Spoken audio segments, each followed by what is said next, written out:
if you understand why someone's speaking to you the way they do, you can kind of get to the facts rather than getting caught up in that emotive response. Something that I learned very quickly was you can't start understanding and helping other people without understanding and knowing yourself first.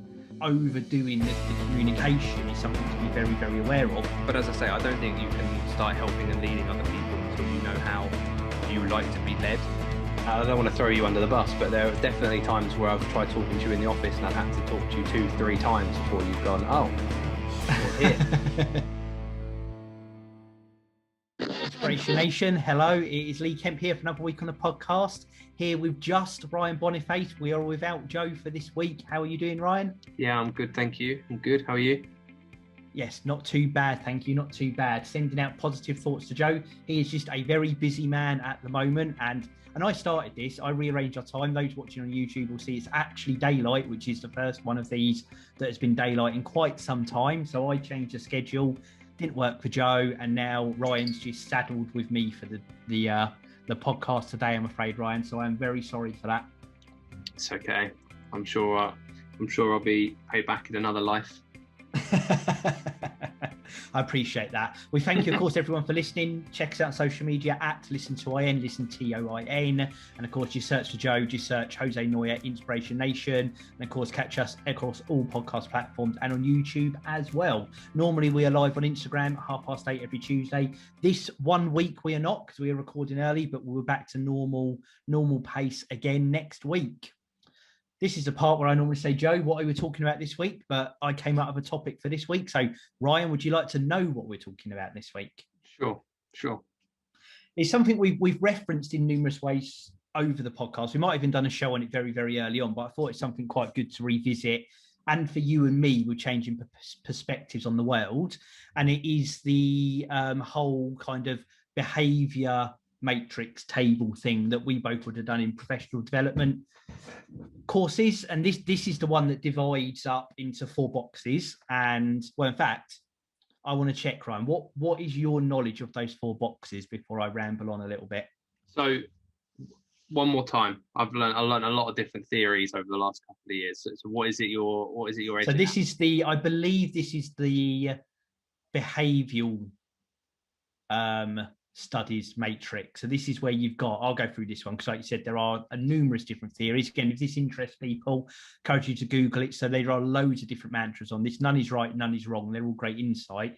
But this is the one where you fall into, and I'm going to go top left, top right, bottom left, bottom right. You have analyst, driver, team player, and charismatic motivator. Yes. So like the 4 personality types. Yeah.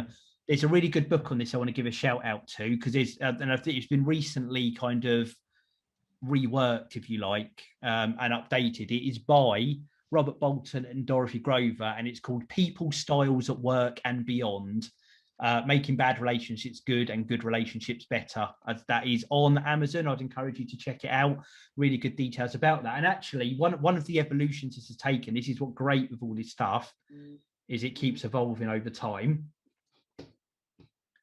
I'm using my wrong mouse here, that the labels, I did a bit of research on this, the labels have actually changed a little bit. So everything I found now, and what I just spoke to you there about in the 4 boxes, is how I learned it from a workplace format. Was that how it was when you looked at it recently? Yeah, I've also been told that they may have recently changed as well. Ah, that's interesting. Where did you hear that? I heard that from a mutual person we all know from work. Okay. Because they reference them as something else. And from what I remember, driver still exists. Yeah. Team player and charismatic motivator are the ones that have changed. That's right. But I can't remember what they've changed to, though. And I think it's important to reference it again for people who want to go and look at this. I say, if you look for that book or you Google this, you'll find loads of tests that will let you find out where you are. And it's really good. The way we did this, and certainly the way I was taught, is it's good for you. But if you're in a team environment, you don't have to be leading team. You could be working in a team, or you could just have relationships with other people. But when you can figure out which one of these broad brackets people fit into, you can tailor your interactions for that behavioral style and that personality type, and it really helps build those relationships. So you've got analysts in the top left, You've got drivers at the top right. Your team players are now referred to as amenable. So I think it's much more of a personality type now. And your charismatic motivators are referred to as expressive. Yes. And that's what you will see now. In fact, to the point that I couldn't find anything on what the previous terms were. And it's really interesting how these things evolve. But what I want to do, Ryan, I suppose, is talk about a bit where we both fit into these and almost do a little pro and con on each box, because everything has a good side and a bad side. Sure. So there's positive traits that come with each of those, and there's, potentially negative traits, if that's the right word for it. But understanding what speaks to the people in each of those boxes really, I think, helps you then to tailor your communication for them, because you know what will speak to them and what will send them absolutely running for the hills as well. Yeah. Yeah. So as I understand it, the corners are similar, but the ones you are next to are the ones that you're furthest away from, or the ones that you probably least likely to connect to. Yes, that's right. So if I remember it right, from what you've said, it's so expressive, as it's now known, would be linked with analytical. Yes, as in being opposites. As being opposites, and then driver and amiable would be also connected from the other corners. Kind of. I suppose that in one way they kind of give their so you're furthest away when you're in the corners, you mean? Yeah, absolutely I mean. right. That's exactly right. As in 1 3 2 4, as in a 1 3 2 4 type thing. Yeah. Yes, absolutely. Yeah. So when I first did this, it was one of the very, very first things I did on the leadership course that I did. And it's funny that we're talking about this, because I only had this conversation last week when I we referenced it. But I very much fit into the charismatic motivator kind of group. You're an expressive. Yeah, at the time it was them, but it's expressive now, I guess. I think it's because I have quite not a loud personality, because that's not how I would describe myself, but I'm present, like, if I'm on your team, but I'm also quite good with numbers, and I'm quite good with graphs and analysis, if you like. So I think I fit really well into that. But what about you when you first did it? So I've been on quite a journey with this. So when I first did it, I fit squarely in the analytical box. Okay. Almost wholly in that box. So I was very reflective. I would assess things. I would step back, make decisions quite late, not be very assertive on things. And through, I suppose, like you said, I did it right at the start of the course, and it really opened my eyes to what leadership is and what it could be. And again, back in the podcast, I've talked loads about this and how I went through that kind of journey. And I moved very quickly almost to my opposite corner. So I moved from analytical to expressive as I started to bring out that part of myself, realize what I needed to be an effective leader, bring out the charismatic motivator, as it called at the time, part of myself, to kind of inspire and lead and communicate and everything like that. And then as my career's gone on and I've moved into more senior roles, where it's a different type of style that's needed, I've developed more of those driver skills. And I kind of sit across those three boxes predominantly now, in kind of, and kind of depending on the activity I'm doing, the audience I've got and stuff like that, my kind of approach tailors between them. And what was really good, I've found, is that whilst I moved very much away from that analytical box into the expressive one, is I've still got those skills there. So when needed, I can still tick on that mindset, but I've just, over time, and being conscious of this in my development, been able to develop broader skills. But as Joe references all the time when he calls us reds, which is against a different type of behavior thing, is my natural lean, because of where I am now, is in the driver box, but I still have those other traits there that I've understood and used before, which I found really interesting. Yeah, I think after doing the leadership course that I've done and kind of the career progression I've taken since I've started it, I can definitely seek empathy with you on the starting to introduce driver factors into it. Now, this doesn't mean that I completely, or you, talking from the other side of knowing you, that you completely ignore the team or the amiable aspect. You very, very frequently and quite often in a professional capacity will mention that we're all a team and we all need to work together, and that's still very much a factor that's brought in. And I think what does come with experience and time is the fluidity to, as you kind of mentioned, move through them as and when you need to. Yeah, it's having the experience of starting at the bottom and either being a driver or being a charismatic motivator or expressive now, and kind of pushing to get the job done. And then it kind of moves around, and as you develop in a role, you start looking at analysis a bit more. You start trying to work with a team and build them up, and you kind of develop the skills and the knowledge of all four. But I'm a lot further down the leadership chain, if you like, than you are in terms of respective steps, if you like. But I've started that ladder, and I can definitely understand the point that you're making, where you have to start, not have to, but your job kind of tailored. I'm trying to do it in like a line formation, but it tailors you round a bit more to driving people through.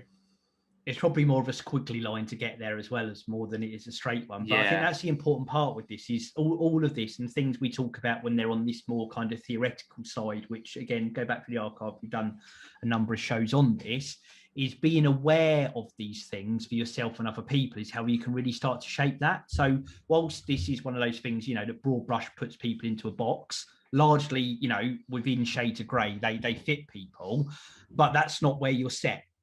If you actually think, oh, I'd like some of that over there, you can, all of these are traits, they're behaviors. A lot of them come with skills, and you can develop and train and move yourself on. And I think the more armed you are with stuff like this, the easier it is then to start progressing when you kind of got a bit of a map of where you could be or where you want to be. And as I say, the flip side is, it's, as reference to the book I said, it makes communication with other people so much easier, because there are things that instinctively people will like and not like that you can tailor your conversation to. And actually, the more you are aware of the things you don't like, the more you can kind of tamper the effect that has when people, if you understand why someone's speaking to you the way they do, you can kind of get to the facts rather than getting caught up in that emotive response because of where your behaviors in the personality sits. Yeah, for sure. And I think for a lot of maybe young or fresh-faced leaders, if you like, I think something that I learned very quickly was you can't start understanding and helping other people without understanding and knowing yourself first. Absolutely. And knowing where you sit. I think for me, the first thing I did when I started learning about this was we did a bit of the theory. We understood what each step and which each element meant. As much at the time, they probably sound quite self-explanatory, but just kind of the traits that these people that fit into these categories have. And then the first thing we did after that, or the next thing we did after that, I should say, was we plotted ourselves onto it. We had a set of questions, and each answer, it was a multiple choice question of 4, and each answer would point to one of these characters or one of these areas, and if the one that you had the most in would be the one that that in theory you would fit into. And everyone would have had, I can't remember how many questions there were, maybe 20, 25, maybe 30 at a push, but everyone had a split of some in each section. Very rarely with these things, because there are a lot of theories that come out that have 4 outcomes. I can name you some of the groups, but I can't remember the actual names of them.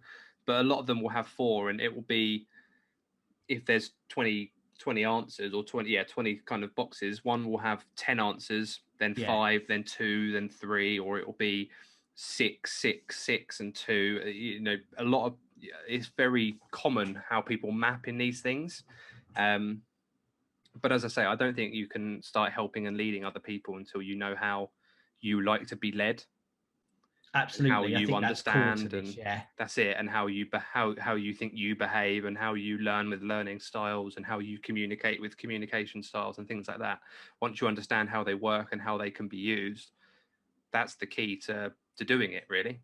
Yeah, No, I think you're absolutely right. So on the subject of how they can be used, I thought it'd be quite good if we do a run through each of the boxes, a couple of the strong personality traits, a couple of kinds of the drawbacks, and maybe, you know, a key bit about communicating with that person.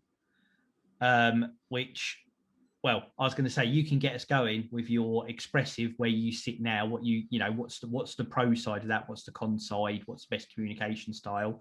And I'll do a bit on the analytical where I used to be, and then we can talk through the other two as well. Yeah, as I best understand it, expressive / charismatic motivators are usually kinesthetic learners, so they like to learn by doing, by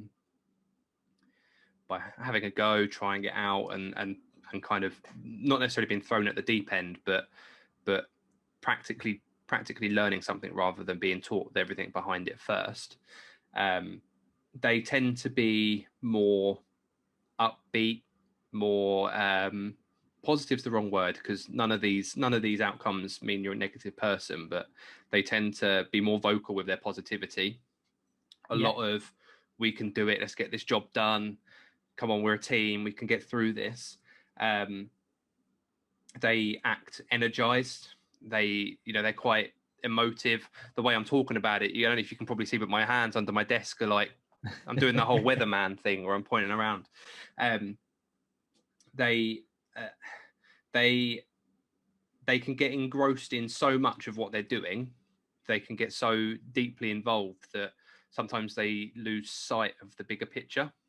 So that's where the pro can maybe slightly turn or twist ever so slightly, not to a con, but to a developmental piece, is that they'll be so drawn on one specific element that they will forget the whole scenario as a big picture. And I think that's quite where they tie into the analytical side, which, as Lee mentioned, he'll talk about, in terms of being focused on a certain area and this has to be right. I used to call myself a perfectionist, but I was told that isn't the right thing. That isn't a thing that I should really be calling myself. But that the tie I feel in my kind of analytical / charismatic motivator position is that that perfectionist piece comes in, because I want everything to be spot on, and if somebody were to analyze it, wouldn't find an issue. Which is good. And it's like you said, it fits that charismatic motivator. Expressive, as it's referred to now, it's exactly that. Like you said, they are out there, heart on their sleeve, which is fantastic. That is what you want in a leadership role, because that's how you get it done. I think the only bit you didn't cover is, I'd say that the flip side of that, you said there's a bit, like you said, where they get so into what they're doing and passionate about it, but also that vocalness can be used for positivity. If you've got someone who fits in that box who isn't engaged, is equally as destructive. So they will be as vocal about what they're not happy with as they are with what they're happy with. And that's, when you're working with people like that, that's something you've got to be very aware of. Or if if you are in that role as a leader, and that, I mean, is in a leadership position or someone who's influential, looked up to in your peer group, whatever that is, you have to be very aware of that, because whilst people will hang on your every word that's good, they'll also do it with the bad stuff. And if you're having a bad day, or a charismatic motivator is having a bad day, that almost means, their environment around them will have a bad day just through that proximity and how they are in that personality side. And that's something to be aware of, that because the benefit is you'll know as soon as it's happening. It's just how quickly you can react to that and do something about it to switch it to the positive. Yeah, I used to, before I started my kind of leadership journey, and I'm talking maybe 2.5 years ago now, I used to have bad days. Not maybe once a month I'd have a bad day, because I'm generally a really positive person. I think if you knew me outside of this, I'd like to think Lee would back it up, but I'm quite a positive, happy person generally. Every so often, maybe once a month, I'd have a negative day, and it would take maybe a look from my boss, or it would be a click finger, oi, stop it, and I'd have to go, all right, fair enough, and then I'd have to go back in my shell for about half an hour, go off to the toilet or get a drink or whatever, come back to my desk, and I'll be fine. But that's because he knew me so well and knows me so well, that's how he knows to kind of pull me along. Now, this isn't always always going to be the way to fix people, or I say fix people, but fix that mood. But that's a very good example of it and how it can happen. Yeah. There'd be no rhyme or reason for me being in a bad mood or be down, but he'd know about it. I'd make sure he knew about it. On the flip side of that, for the analytical, and it's funny, if I talk to people who have only known me for the last few years, they're quite surprised when I talk about me being this sort of person because of where I am now. But I think I always use it as an example for people where, if they can develop, if they're more of an introvert type person, you can bring out those extrovert personalities. So analytical are very kind of like I said earlier, reflective people, very thoughtful, very considered. They like a lot of detail. They will pour through that detail. If you've got them, if they're working for you, they will have a lot of attention to detail. They will understand how things work. Normally they will build, without someone in a similar bit, and I think this is where a tie on the kinesthetic bit is, if they're doing a job, they could probably map out that job as a process in their head without ever having to put pen to paper. Or if they needed to, they could do that in a very detailed way, start to finish, because they have that. They're in how things work. They understand it. They're very studious, really focused. Lots of, especially office environments like we are, very, very positive things of people that fall into that bracket. They're at the extreme end of, whereas expressives kind of fall to being more assertive, and highly responsive, analysts are very non-responsive. And this is one of my things I had to work on early on, was if I was busy, people just wouldn't hear a peep out of me. But it would, no even managing expectations, say, yeah, I've got that, I'll be back to you in a week. There could be just complete silence on the negative end of it.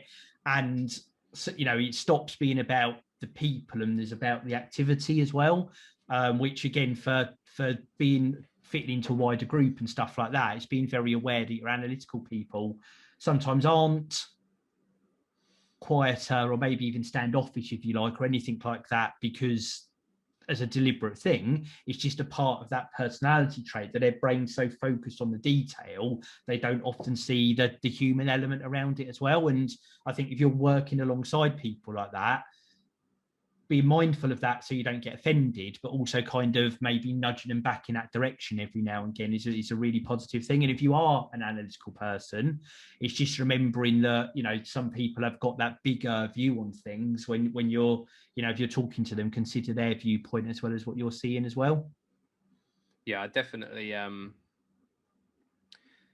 It's the funny thing about working from home. Like, a lot of communication is done electronically, so you don't actually have to talk to anybody. But and I don't want to throw you under the bus, but there are definitely times where I've tried talking to you in the office and I've had to talk to you 2-3 times before you've gone, oh, you're here. And that's just because you think, oh, Lee's a really busy guy. But that makes sense that it fits into this, that sometimes not that you need to be dragged back to reality per se, but it takes you to get out of your own head, maybe, to kind of go, oh, that's it. That's exactly that thing. And like I said, it's switching those personality types. And sometimes I can delve into that rather than into the more, what I've done over time is training those real personable, for sure, motivation, things like that. And that's exactly right. So team player next, we'll talk about amenable, as it's called on a behavioural thing now. And these are kind of your if you're managing a floor of people, a lot of people fall into this bracket because these are your, they will get along with people, they'll be understanding. They very much fit on the, high responsiveness, being aware of people around them, considering others' needs, wanting to make sure everyone's getting on well together. Team player for me, and in fact, amenable as well. Both words really sum up that type really well. From your especially recent discussions, what's your view on this particular behaviour?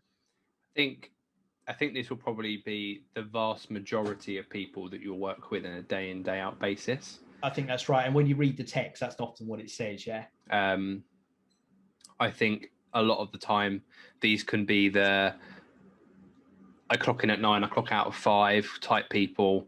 They're happy to share the work. They're happy to help out their teammates. They don't over egg their views, but they don't under egg them either. You know, it'll only be to an extreme if they're not happy, or if they're really happy about something that they'll talk about it potentially. It's how I kind of it's how my experience with these guys have been. They're quite varied in terms of how they like to be communicated to. Obviously, not everybody fits into a bracket of you're a charismatic motivator, you're a pragmatist, you're, I don't know, whatever. It doesn't work that way. Obviously, everyone's a different tick in millions of different boxes. But I feel that these guys are, a lot of the time, the glue that holds like projects or teams together. Absolutely right. And that comes from their title. They're amenable or amiable, or depending on whatever word you want to use for it. They're like a piece of cheese string, or what's the old Action Man figure that you stretch 3000? Is it Stretch Armstrong? That's it, Stretch Armstrong. And they can, they can pick up where if somebody's sick, they can pick up some extra work, or they're there and they'll do pretty much, whatever they can or whatever they need to get through their day.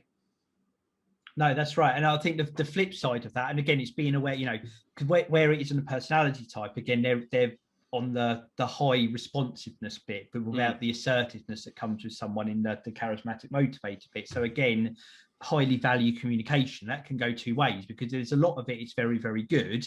If there's a lack of it, because that's one of their key things, that can you can demotivate people if you haven't got the right amount of communication going on. And then actually the bit where the team player bit becomes a negative is if they don't like something, that again, within the personality type, that starts to permeate through other people, and it becomes more of a collective thing. So a bit like with the charismatic motivator watch, it's that making sure they're, engaged, listened to, understood. The only thing is you're probably less likely to get early warning signs from someone in the team player box as you are the charismatic motivator one about where those things are. And it's, I suppose that's if you're working alongside people, or you have people working for you with it, or you work for someone in that bracket, sometimes overdoing the communication is something to be very, very aware of. Or if you yourself are in that bracket, know that if you aren't getting that, rather than kind of waiting for that to come to you, is to go out and seek a little bit of that, because quite often it's not there by design. It's, other people have got lots of other bits going on. It might be off of people's radars. And again, it's just being aware of those types. Is sometimes you can break down barriers that are forced up, just where you get the clash of behavioural styles. Yeah, and for sure. Driver, last on the list. So as it says in the name, drivers are about results. They are about the task in hand. They are analysts, but with that assertiveness thrown in that you get on the other side of the box. So they're all about the results. They're all about the detail, but they're all about seeing everyone else do that as well. So, when times are hard and you're up against it and you've really got to push things, that's where your drivers come to the forefront, I think, in really pushing through results. But a bit like the analytical bit, sometimes they can lose the human element of that you get in some of the other behavior styles. So I think if you're, working alongside a driver, or for a driver, or are a driver, again, that's the key thing to be aware of, is just sometimes, people who don't fall in that bracket might not see the importance of the task in the same way you do. And that neither one of those is right or wrong, but maybe you bring in a bit of communicative skills that you see on that other side of the fence to explain why something's important, and bring people on that journey that you've already gone on in your head. Yeah, for sure. Or if you're alongside them and people are being like that, that's part of who they are. They're not doing it to be overbearing or task driven. I think having been around these people before myself as well, it can be quite overwhelming sometimes, and it's just knowing it's not an individual thing. That's how they are as a person, and actually by talking to them. And if you are on the other side, you know, the amenable bit or the expressive side, just engaging with them, asking lots of questions will start to bring out a bit of the why that sometimes sits behind those driver activities. Which again, I suppose is the point on this, is everyone will fit into one of these. None of them are right or wrong, but the more you understand the others and can get along with them, the easier you actually make your life as well. Yeah. And have you got any other thoughts on the driver one there that I've not mentioned? Yeah, I think if drivers aren't careful of the people around them, they can come across as insensitive. Yeah, maybe a bit dictatorial. That's it. Yeah, and a bit cold and stuff. Yeah, yeah, absolutely. Come across as, what's the problem? Just get it done type thing, and you just think, well, wait a minute, what's the beef? What's the problem?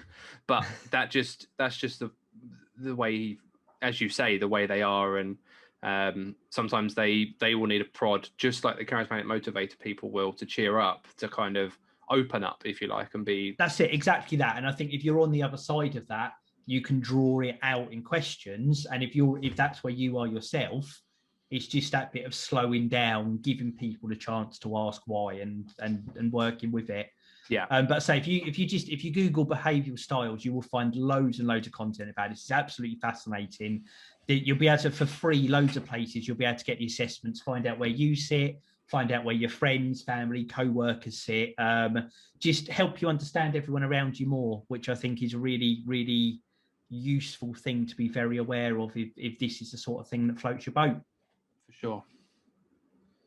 Hopefully Joe will be proud of us stepping into the Inspiration Nation shoes for him this week, the threesome down to a twosome.